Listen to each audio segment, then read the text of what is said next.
All right, and ahead of the Prime Minister's big speech to Congress, his rocky relationship with President Obama has hardly gone unnoticed. It has seen many bumps since both men took office in early 2009. To name a few, back in November in 2011, the president was caught on a hot mic, remember this, seeming to suggest that he was frustrated with Netanyahu. Then almost a year later in 2012, Israeli officials say the president refused to meet with the Prime Minister while both were in New York City for the UN General Assembly. And, remember this one, just last October, an unnamed American official is reported to have called Netanyahu, quote, chicken bleep. Meantime, Prime Minister Netanyahu is seeing some of his highest favorability ratings among the American people. According to Gallup, it finds nearly twice as many Americans view him favorably. It was that poll I mentioned earlier, 45% as unfavorably, up from 35% in 2012. Netanyahu's current favorability rating tying his highest rating among 6 times that Gallup has measured it. All right, Harris, I want to go to you on this one. So as I mentioned earlier, it seems like the American public sympathizes with Israel, but also respects the strong leadership and understands the position he's in. Well, you know, in this morning speech to AIPAC, he said, look, consider what Iran is doing now without nuclear weapons. What would they do if they had nuclear weapons? And we, on Fox Report last night, made this list of what they've been doing. As of yesterday, Iran delivered with its first flight into Yemen the rebels that overtook the government there, delivered supplies to them. And we know that they violently kicked out the pro-U.S. government in Yemen. It caused us such instability around our embassy, we had to close it. Just days ago, Iran test-fired more than 20 missiles in the Persian Gulf, including mock sinking of a U.S. aircraft carrier. They've been going on with military exercises since December. This is without a nuke.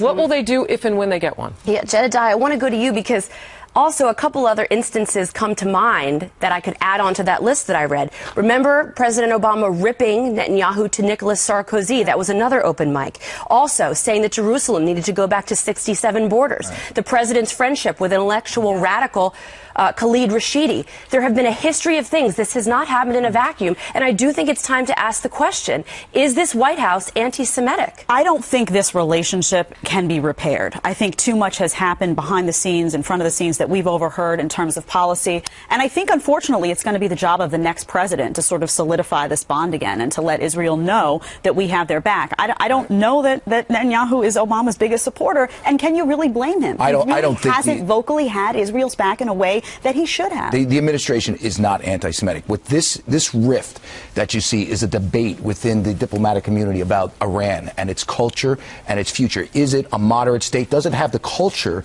to be a moderate state? And are there forces at work that if we engage with them, they might become more moderate? I don't believe this is the only way they're hostility, Charlie. I understand. Okay, if you believe that Iran should exist and you believe in Iranian exceptionalism, if you believe those things, you don't have to be openly hostile to Israel. And Listen, I think that's what people are seeing historically for the first time. Yeah, I agree with you. I'm not in favor of Israel going back to 67 borders. That's insane. By the way, when he did that, that was really the sort of touch off of a lot of this stuff. Yes. I mean, yes, Netanyahu and Obama, I can't see them playing golf together. They're different guys. And by the way, chicken bleep for Netanyahu, yeah, we had to clean that up. The furthest thing from reality. But I am telling you, if you read Henry Kissinger's book, World Order, it talks about this sort of diplomatic belief in many circles that Iran is approachable. And I think that's what the president's trying to do. They had a mock sinking of a U.S. carrier. I'm not saying they are. I'm telling you the debate. But Kennedy, you get the sense that the White House sees Israel not as an ally, but as a colonial occupying power. I mean, this is the most hostile rhetoric and harsh rhetoric towards what's supposed to be a friend. Two things. One, Iran is not going to be moderate until they go back to Zoroastrianism, if we're going to be honest about things, number one. And number two, yeah, it is harsh rhetoric, but the president, you know, just frustrated.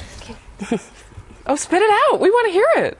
No, I mean, I haven't heard the word Zoroastrian in a long time. Say it. I think it was on. What were you going to say? Powers. What were you going to say? Say it. A Zoroastrian named Vilma. What were you going to say? I won't finish it. now let's move on. Did you have a joke? No. A knock-knock joke, maybe, perhaps? No. All right. Well, maybe she'll tell us during outnumbered overtime.